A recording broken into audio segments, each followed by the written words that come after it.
Hey, it's Cherise Marie, and I am here on YouTube talking about all things Pinterest and a little bit funnels and a little bit business. And I hope that's something that's interesting to you because it's really interesting to me. So if you enjoy this kind of stuff, welcome. If not, well, I guess I'm not your cup of tea, and that's okay too. Anyways, so I had an interesting conversation in one of my recent videos in the comment section with someone that kind of inspired me to delve a little bit deeper into what I would have done differently in my other business, why I am not leaning into that, and why I am taking the things that I've learned and creating this new business instead. So I hope that you'll stick around and watch it. Doing this in one take, no edits, no nothing, off the cuff, totally on the fly. Here we are, just me being me. Sounds refreshing, doesn't it? There's no comments. I don't have anything written down, nothing. I roll with what I roll with. That's part of listening to your internal voice and not some external thing. And that's part of just knowing your gut. And those are things that I teach a lot in my other business. The other business, in case you want to go do a little research, it's called Tranquility Soul Spot. It's still around. I do still do rather a lot in there. The website's, I think it's beautiful, but it's a little different. It is all about the metaphysical stuff. It's all about past life regression and anxiety and stress and self-love and all the things. And I love that work. I do. I love it. The problem is, if it's not your door, you can love the work as much as you want. But if it doesn't resonate the way that you teach it with other people, the door is going to stay closed. And that sucks. It sucks a lot. It hurts. It is, if you let it, it can really take a number on your self-esteem.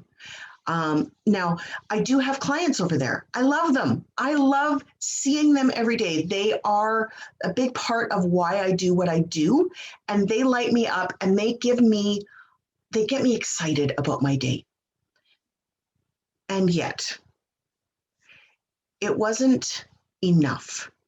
There weren't enough clients coming in, not because I'm not good at my job, not because I'm not capable of doing that work, but just because it wasn't my door. And if it's not your door, it doesn't matter how fantastic you are. It doesn't matter how amazing of a transformation you can provide in people's lives. They're not going to resonate with it because it doesn't feel in alignment with who they are. And because their intuition, even if they don't know it, is saying to them, stay back from this. This is not your thing. You don't need to be in that energy. It sucks, but it is what it is. So the people that do find me, the people that do work with me, they freaking love me. But not everyone feels that way. Not enough people feel that way. And so I am a master marketer. I'm a master copywriter. I'm a master graphics designer. I'm a master of a lot of things. And I felt that I needed to share that with the world in a different way. People kept coming to me, asking me for help with their successful coaching businesses, with help with getting their launches done, with help with their copywriting, with help with their graphics, with help with their Pinterest accounts. And it kind of snowballed to the point where I realized that that was my door. That was what I was supposed to be doing. The life coaching, the past life regression hypnosis, the meditations, the metaphysical conversations, the stress and anxiety stuff, all of that stuff is something that I'm very passionate about. It's something that I came from a place of absolute despair, and I built a life for myself. And I'm so excited to help other people take that next step and jump into that amazing life that's possible for them. And I do help a lot of people, but it's not something that people come to me. I have to do a little bit more chasing. Not everyone has that experience, though. Okay. I know that in the comments, she was like, well, I'm worried that if I become a life coach, then I'm going to struggle to get clients. I'm going to struggle with this. I'm going to struggle with that. Now, that could very well be the case if that's not her door. But if it is her door, then it's just going to crack wide open and she's going to explode onto the scene and do very, very well with it. If it's meant to be, when you just even give the universe just a little helping hand, it will explode and give you the results that you're looking for. If it's not meant to be your door, it's like pushing a pull door. You can do it all day long, but it's not going to get you anywhere. And the trick is to recognize when that is the case. Now, I have a lot of intuitive friends. I have a lot of intuitive fellow coaches. I was helping a lot of them. And some of them I was helping in exchange for them trying to figure out what the heck was the block?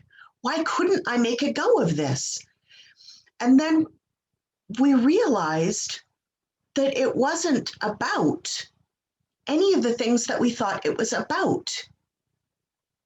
It wasn't about the fact that I wasn't good at the job. It wasn't that I wasn't good at the marketing or the sales conversations or any of the stuff. It was just that it wasn't in alignment with what the universe had planned for me. And that's okay. I want you to hear this. That is okay. It is okay for you as well. If you try it and it doesn't work, pivot. Use those skills for something else. Now, there are a ton of business coaches out there who aren't very good. Let's just say that. They tried to, usually they didn't, but maybe they tried to be a life coach first and they failed. And they're like, well, business coaching seems easier. That's okay. That's their thing. Let them do that. Be very careful with the people that you do choose to use and that you do choose to work with.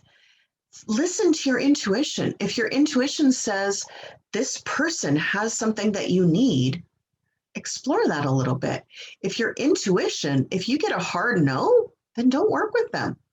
If you get a muddled maybe, don't work with them.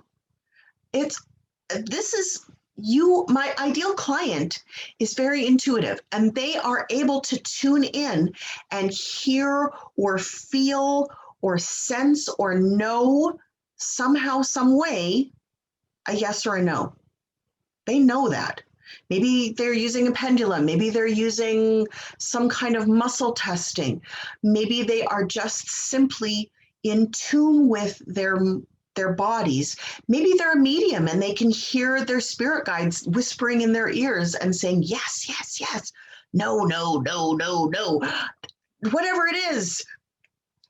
If your intuition, however you hear it or see it or taste it or sense it or whatever, is saying, do this, then it's got some kind of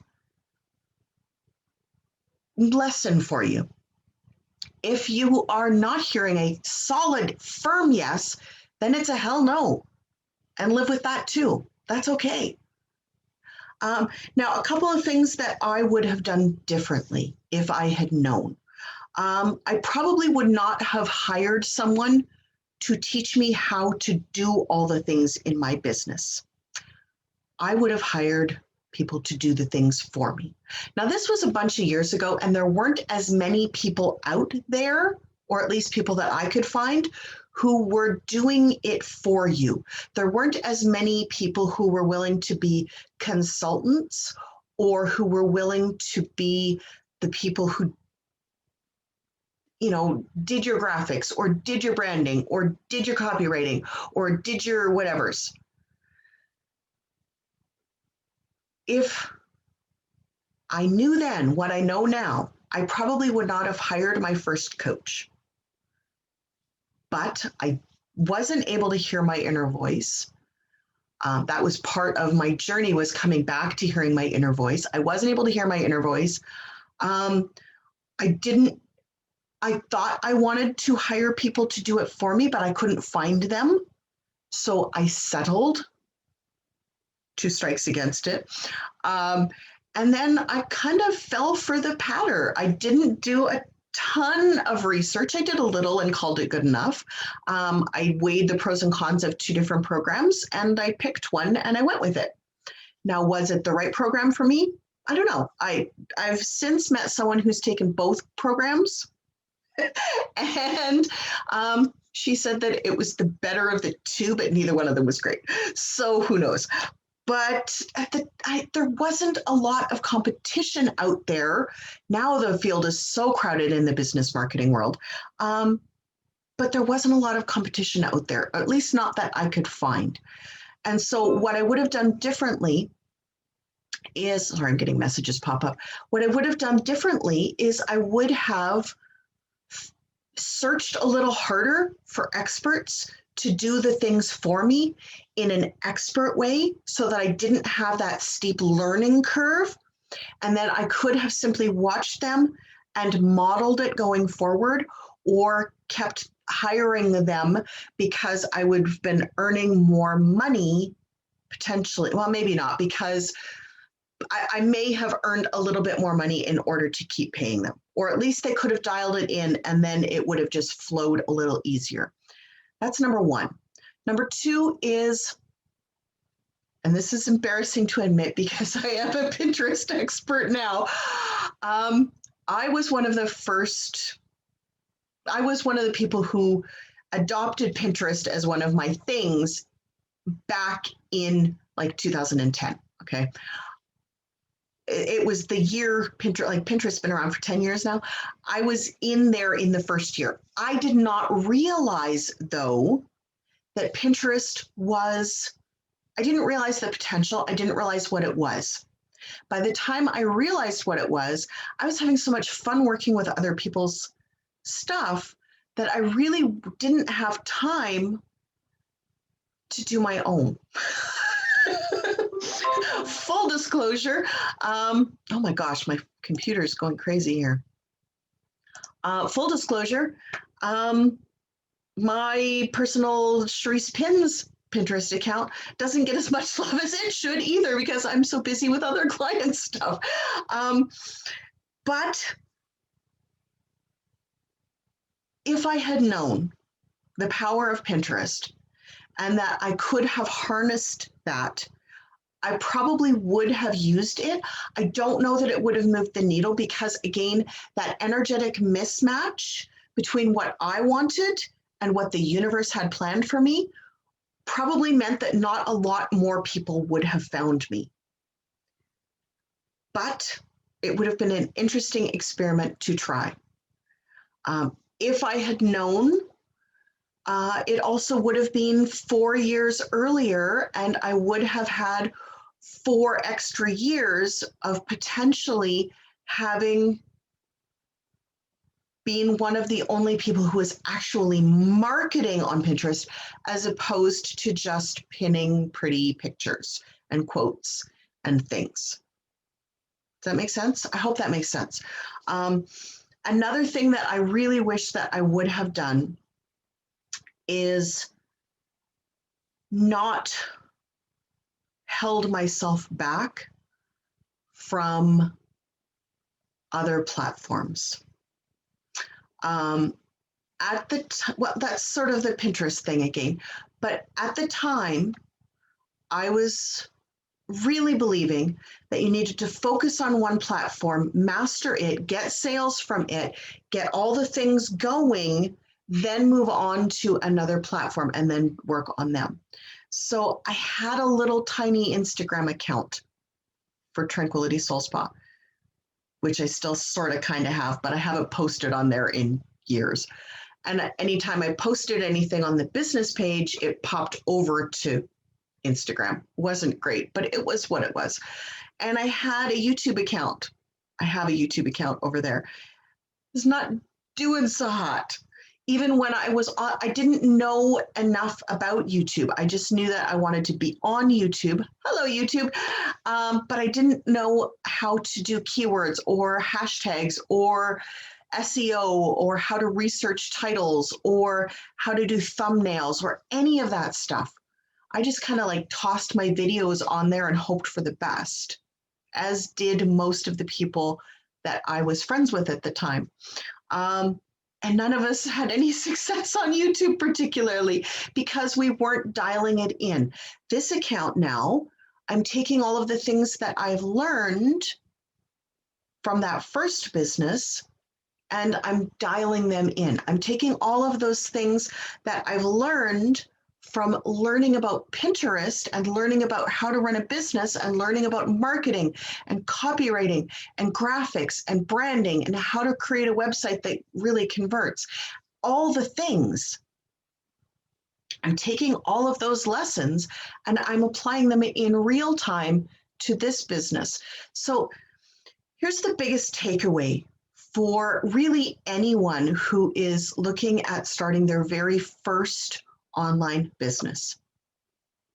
It may fail, but you're going to fail upward because you're going to take all of those lessons and you will either apply them to that business if it still looks like it's going to work, if your intuition says that it's going to work, if you are growing that business, you can apply those lessons to that business. If that door does not want to open, then you're going to find something else that just magically appears in your life and taps you on your shoulder enough times and maybe even gives you a 2x4 to the back of the head until you admit that that is the door you're supposed to be going through. And the universe might not be very kind with you if you ignore it. The universe might be kind of cruel in telling you that's not your door. Stop trying it. Go over here. I keep giving you all of the hints and you need to pay attention. And if that's the case, then please pay attention and use all of the things that you learned to make your next business better, stronger, more exciting, more interesting, more attractive to people, to really allow you to have that success that that other business maybe was never going to have simply because it was an energetic mismatch for what the universe actually had planned for you. Just saying. So yeah, definitely, if you're interested, over on Tranquility Soul Spa's website, I do have past life regression stuff. I have the Inner Circle, which is a monthly membership program. And I also have Heal Your Soul, which is, fantastically enough, I work with a medium who we specialize in medical and soul healing. And so it's called Heal Your Soul, the program that we run together. And she channels a spirit called Ephraim, and Ephraim and I work together quite closely to heal self-love issues, self-worth issues, to really create real transformation in women's lives so that they can love the lives that they are in. Because at the end of the day, life is too short not to fucking love it. So whatever you do, wherever you go, have a fantastic day, and we'll talk to you later. Bye.